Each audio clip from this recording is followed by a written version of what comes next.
riba ari iteka rigeretse kuri ndi kongera kubana namwe nshuti mukunzi w'ibiganiro vya Indonde TV niko bimeze kandi ariko vyama ni Allen the Real na mama ari kugira ngo ndagushikirize bimwe mu biganiro bica hano kuri Indonde TV biyagana cyane cyane ku muziki w'urundi no mwiterambere ry'abaririmbyi yaba abahari canke abamaze ko bariko barisuganya kugira ngo baze mu gakino nko kusanzwe bizi rero hari ibiganiro bigiye bitandukanye hari update ariko ubu ngiye kuza ndagushikiriza ikiganiro bise Monday Superstars ndi kumwe na mugenzanje Adijo ni mukigane tuzokoma tubashikiriza imisi yose kuwa mbere kubaririmbyi kubanyamatala bose bashoboka wonga mu gihugu cyacu. Yes niko imeze n'ikigane kizoza kirabashikira ku munsi wa mbere isaha 2 z'ijoro kugira ngo ibintu bibandanye bigenda neza aho ni ku masaha y'Ibujumbura ndakubwira nti ni kiganiro kivuga nti mbega ku mbuga ngurukano bamenye z'abaririmbyi haba ariko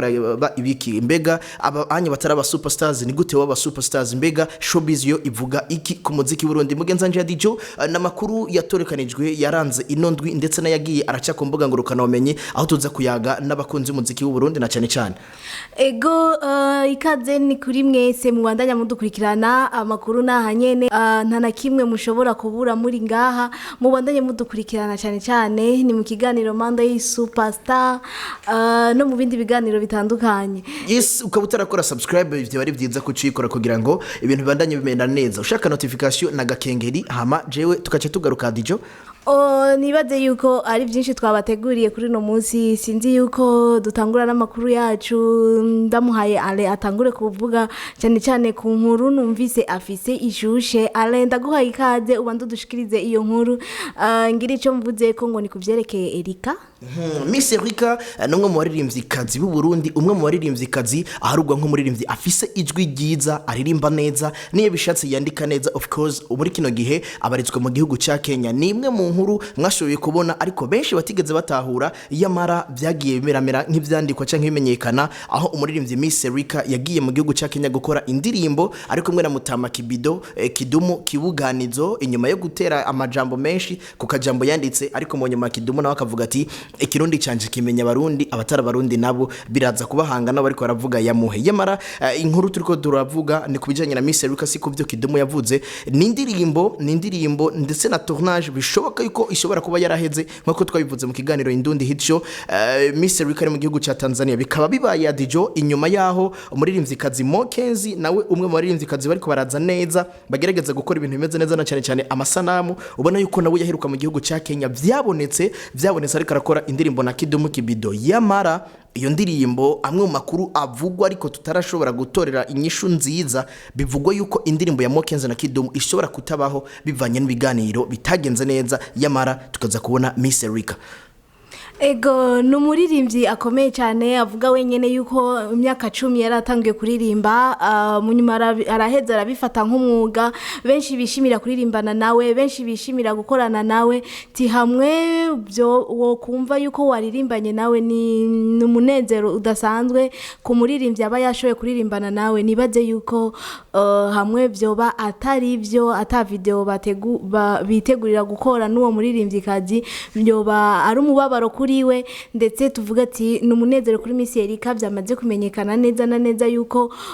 bariko barayitegura mu majambo make umuririmbyi nka Kidumu muririmbanye nawe East Africa ubu yifashe ariko kimwe mu kibazo niyumvira kubera iki muri no myaka ariko araboneka collabo za Kidumu nyinshi mu gihugu cy'u Burundi mu gihe mu myaka ya kera bitari kirenga mbega yo bari Kidumu ashobora kubabona intérêt yo gukorana n'abano bana bashasha kuri we twokwita bashasha of course Miss Erika si mushasha yamara aramaze igihe ariko kuri Kidumu no umwana ni mutoyi wiwe canke no mukobwa wiwe kubera iki muri kino gihe ariko arakorana mu gihe hari imyaka yigeze kuba ari number 1 in East Africa hataboneka amakolabo menshi cyane hama ikindi kibazo nca nibaza mbega yo bari Kidumu featuring Miss Erika canke yo bari Miss Erika featuring Kidumu ariko byukuri nimba Kidumu bamusanze muri Kenya nibaza yuko ari Miss Erika featuring Kidumu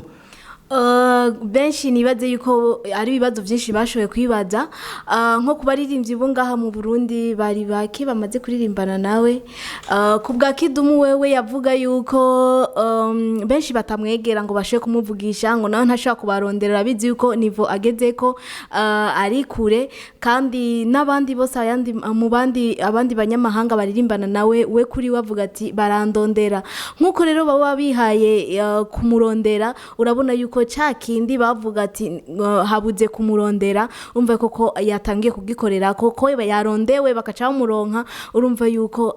ikosa ritari kwa Kidumu cyane yashaka yuko umuntu bagomba ashaka ko baririmbana nawe abona ico ashobora kunguka tubibutse yuko na umbamwo yashoboye gukorana na Estanishe kabari niyo yatumye Estanishe ubu ashobora kumenyekana ashobora no gukora ibintu byinshi wumva yuko no kuri YouTube yashoboye kumwerekana avuga ati uno muririmbyikazi akora cyane umva iyo uri kurashaka umuntu agira ahagushikana ni wowe umurondera. Yes of course uretse yuko yanamurondeye kandi byagenze neza nimwe mu ndirimbo ifise visibility nyinshi ku rubuga rwa YouTube aho isanzwe iri kuri channel ya Kidumu Kibido ni imwe mu ndirimbo ifise umuriyoni w'ama views umugani wa Medingo Mil Gang nibaza yuko ari kimwe mu kintu gishobora gufasha Miss Erika yamara nkaca niyumvira nti mbega nayo izokija kuri hamwe izo bari ya Miss Erika izokija kuri channel ya Kidumu nkuko byabaye kuri Estanish ariko amakuru karavugwa nibaza yuko twoje gutohoza inkuru ya Mokenzi by'ukuri nimba indirimbo bakoranye na Kidumu izosohoka canke itazosohoka bivanye nayo makuru zazindi twokwita za chini ya carpet umuntu yagiye araronka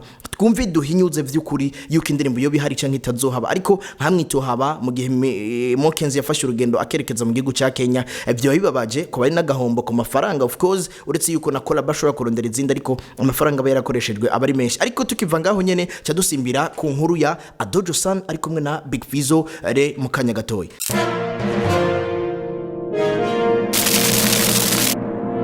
Ego ababandanya badukurikirana turabandanya turi kumwe tuvuye rero ku vya Miss Erika turabandanya na Adojo San aho rero ku ndirimbo yashoye gukorana na Big Fizzo gihangange mu muziki w'u Burundi aho ejo niho bashoboye kwishira ku mugaragaro amasanamu yayo tubibutse yuko yashoboye gukorerwa muri Bantu Boy nyene audio na video mbega twovuga ati abatashoboye gushika kuri uwo munsi nibiki vyahabaye nibiki byashoboye kuhabera aho hantu byari byateguwe aho kuri Mutima Bar ti byinshi rero mubandanye mudukurikirana Alan. Yes niko imezi Adijo ubona yuko ku munsi wejo novuga itariki 28 hari ku munsi wa Mungu umunsi ushira itariki imwe ku munsi wa mbere usanzwe bizi neza yuko ico gikorwa cyabaye ku munsi wa nyuma w'ukwezi kwa kabiri urabona yuko bari bategekanije yuko tuza kubona lancement officiel igatangura saa moya ariko iyo saa moya indirimbo ntiyashoye kwerekanwa ahubwo yaracerewe gatoye bivugwa yuko Bantu Boy ishobora kuba yaracereje video canke wayihinyanyuye yamara ikindi kintu je cyane yamakenga so gucegwa kuko gucegwa birashobora gushika bivanye ni ubuhinga hajya ntibusezerane canke ivyuma ntibisezerana yamara ahubwo kwibaza ikibazo nagumye nibaza mbega indirimbo guteye kugwa muri Bantu Boy hakaba hari collaboration ya Original Music ndetse na Bantu Boy Entertainment mugabo Bantu Boy Entertainment ntibaseruke ntibaboneke Big Fizzo nyene ubwiwe ntaseruke hoba habaye iki abantu benshi bakabibajije ati ego of course nkuko Adojo San yabivuze ati harabuzwe umwanya wa Fizzo umwanya wiwe ntiwamukundiye kahashika ariko ikibazo kica kizani yobura umwanya gute mu gihe naco ari gikorwa kigomba kuza gushikira abantu isinzi yabari ngaha canke abari hanze y'igihugu urabona yuko bakoresheje uburyo bwinshi bakoresheje location zitamenyerewe cyari kintu ciza cyo kuza gusigura baganire abantu babone uko babona video uretse yuko video nayo yashizwe kamajambo menshi aho nyine itaraje no ku rubuga rwa YouTube abantu baravuga ati nimwe muri video ishobora kwaduka ishobora guteza umuriro w'amajambo nkuko byabaye kuri ba Olege n'abandi bagiye atandukanye indirimbo irimwe abakobwa ubona yuko batambuka indirimbo n'amajambo arimwo ko bumva ururimi rw'igiswahili canke y'amajambo usanga umenga agomba kunyegezwa ari ya ndirimbo ishobora gukwega yandi majambo no kuterekanwa ku mateleviziyo ngaha mu gisagara ca Bujumbura. Kuri ivyo rero bimwe n'ibindi yashoye kubabwira urumva kutaza kwa Fizzo naho gusigura byinshi durashobora kwibaza ati ni kubera iyo ndirimbo abona yuko itoshobora kuvuzwa ahantu hose nico gutuma yoba yahagarikije akavuga ati je ndabihevye naho nari nayishimye canke nuwo mwanya bavuga canke usange ni wa wundi uvuga ati jewe nari nategekanije yuko usohoka itariki mugabo ntiyigeze baciye bayisohora kare ivyo byose nibaze ko ari ibibazo dushobora navyo nibishobora bishobora kwibazwa Adijo kuko umunyagihugu hajya hari uteka tumubere mu kibanza kuko ni kimwe mu kibazo gishobora kwibazwa. Big Fizzo swati yicaye umuntu aramwereka ati iyi ndirimbo mugiye kwerekana nimwe mu ndirimbo ishobora kuzana hajya muri kijya kibanza kuri mutima bar comment mbi ku bantu bazoba bari hajya na cyane cyane ko usanga hari koranyura n'abantu baba papa canke abandi bantu bagiye batandukanye canke akabari cya kibazo cyuko original music yateguye ibintu ntishiremwe cyane Bantu Boy ngo yigisha inama baganire ati tugiye kuyisohora umunsi munaka ugasanga ni bya bindi bidakunzwe kuvugwa kuko nibazo barakibonye mu ndirimbo y'umuririmbyi DJ Pro ariko mwana Big Fizzo ahatabonetse muri video ko masamirizi yagiye arasigura yuko Big Fizzo yabuze umwanya niki ariko arategura ivya mariage mugabo umunyama interview yagiye arakora ukumva neza yuko habaye ibintu byo gucengana biranavugwa mu nyuma yuko ubucuti butari bumeze neza cyane ariko we avuga yuko ikibazo cy'amafaranga adoje usaniwe ikibazo cy'amafaranga cyari kimeze neza byose yararishe ariko ugusiba hajya kwa Big Fizzo gushobora kuzana izindi mpamvu abantu bashobora kuguma bibaza nti kwabaye ukugara kwabaye kutumvikana ku mwanya bo bipfuje yuko ibintu bisohoka uku ariko adoje usaniwe agategura ibi navyo ni bimwe mu bintu bishobora kwibazwa cyane yamara indirimbo nibaza yuko abantu bacha yisanga muri description yacu link bakavisita bakaraba indirimbo ingene imeze nimwe mu ndirimbo ugerageje kuraba na Dojo Sane yavuze ati numwe mu bantu bazi kwishura of course kuko yaragerageje gukwepa imwe mu mitego bari koramuza nti mbega kubera iki MT number 1 na Sat B Dojo Sane na Fizzo ntihacaba ya competition hagati yabo na cyane cyane ko ari bamwe babuzwe ko amajambo menshi kuri Buja Music Award ati award Dojo Sane Ronsi yari guhabwa MT number 1 abandi ati yarayikwiye kuko yarakoze amakolabo hanze y'igihugu ameze neza yamara navyo nibazo bishobora kwibaza kuti yavuze ati nimba showbiz iyivugwa ihari nibaze yuko bayikora atari ko barikora neza Adijo kuko yashoye gusigura bimwe n'ibindi duko turibaza yuko ku bwacu nta nyishu twoshobora kuronka mugabo byiza twoshobora kurondera ku ruhande rwa Bantu Boy cyane cyane uwashoboye kuririmba Big Fizzo ashaka kudusigura tubwire igituma yatumye kuri uwo musi adashobora guseruka na cyane cyane nkuko bivuga yuko yoba yarakorewe muri Bantu Boy yari gufuma haseruka n'umuproducteur waho canke hagaseruka n'usanzwe ari manager wa Bantu Boy donc kerekana ko ico gikorwa cyari gishigikiwe bikerekana yuko naho umwanya wabuze hariho bamwe twashoboye kurungika muga kuba atanumwe yigeza seruka nibaze ko hatabuze ingorane. Yes niko imeze ariko amakuru yacu acabandanya agira uko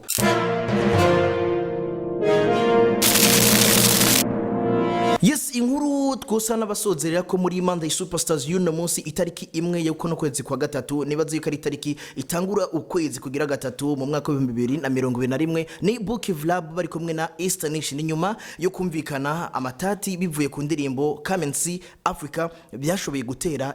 impari bivanye na video kuko hagiye haravugwa menshi hagiye haraboneka amastati menshi ya manager DJ Jackson ariko muri kano kanya DJ Jackson kuva shitse i Bujumbura twabonye ifoto bari kumwe na Eastern Nation bageze gutega Adijo. DJ Jackson ku ifoto yiwe twashoboye kubona avuze ati karibu dukore karibu mu ruhongore hama mu nyuma yaho tuzatubona Estanishe naho nyene mukanya arashize ko ati reka dukora akazi dukore aro ni mu nyuma yaho twe tuhejeje kumva inkuru yuko batakiri kumwe batakiryoherewe kandi yo management kuri we yarashoboye kubivuga arongera kandi arereka yuko ubu atangiye gukora wenyene mugabo rero indundi imaze kumurondera agira icyo avuze yaravuze ati jewe kuri ico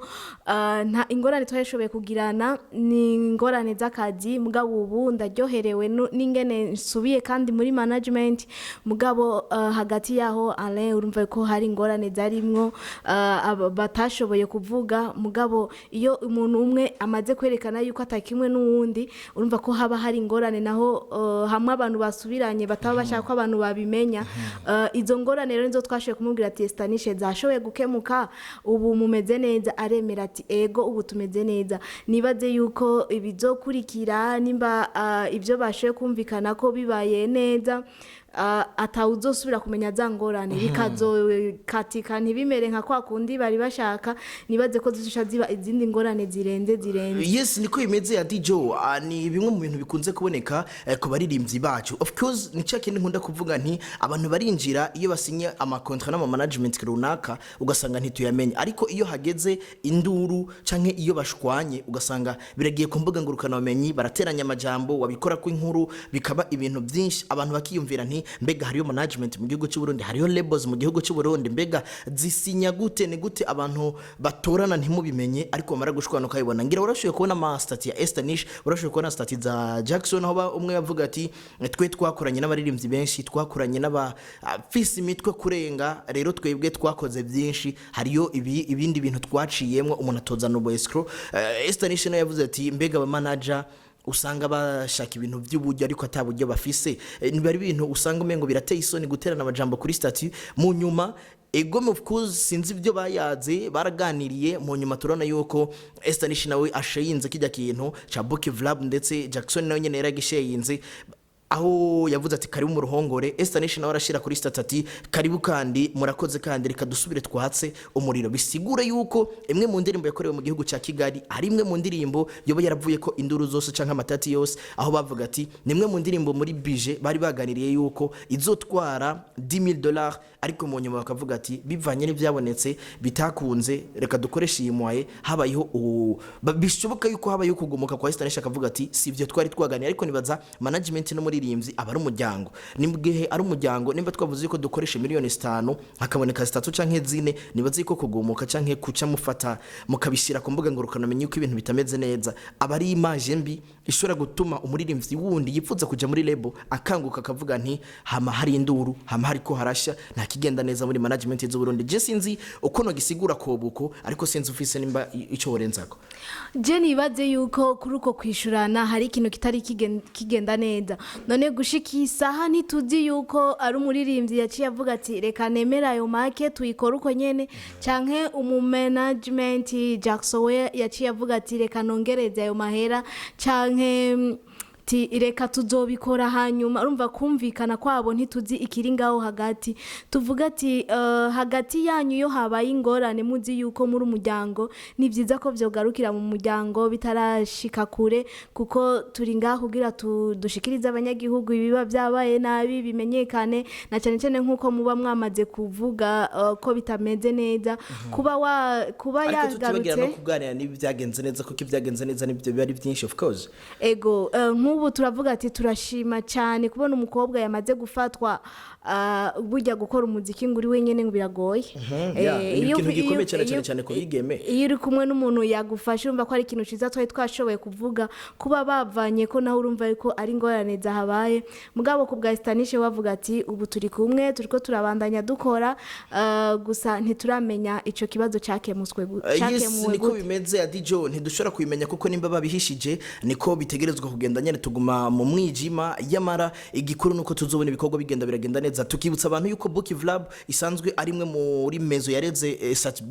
DJ Jackson bakorana na Satb ari ibintu byagenze neza cyane, ariko gushika no munsi bakaba bari kumwe bari fisi imigenderanire myiza kugerageje kuraba Bookie Vlab ndetse na Empire of Nature nke Kora Entertainment ya Kensp bimeze neza cyane, aho ubona yuko ari bamwe mu bafatanya bikorwa no muri rimzi Masterland, kuko Masterland nasanzwe ari muri Bookie Vlab. Nibaze yuko tuzogenda turana ibikorwa bigiye bitandukanye na cyane izi projet z'ama collaboration hanze y'igihugu, yuko ari kintu DJ Jackson abimenyereye. Nibaze yuko kiba ari kintu ciza cyane, ariko nkuko basanzwe babizi Adijo, ni Indundi TV yami hari kugira ngo yage byinshi bigiye bitandukanye. Hari zimwe mu ndirimbo ziriko zirasohoka, hari abaririmbyi bariko baraza, ni vyiza cyane baze guca muri description y'Indundi yabo twavuze hano canke abo tutavuze. Nibaze baraza gusanga ko link zigere kuri 5 uza kugira ibakwe aze kwacha kugira ngo agerageze kuraba indirimbo zose ziri muri description. Nibaze yuko no gushimira Adijo ku kanya kawe. Reka ndagushimire Alain, twabanye neza hama twongera tugutera intege ubandanye ukurikirana cyane entertainment yo ngahi waje. Yes, no kubandanye dukurikira entertainment, ariko jewe ntari kumwe na Adijo vyongora kugira ngo mbone ibirenze. Yamara ni ntakubona wewe umukunzi w'umuziki w'u Burundi, apana umukunzi wa Indundi gusa, ahubwo umukunzi w'umuziki w'u Burundi ugerageza guca ku maceno yose akorera hano ku neza z'umuziki w'u Burundi. Reka ndakubwira ko ndagukunda cyane, gerageza urondera amahera nabikubwiye hamwe inama y'umuryango imbere yuko iba wanza kuhashika. Of course Imana igutiza magana amafaranga.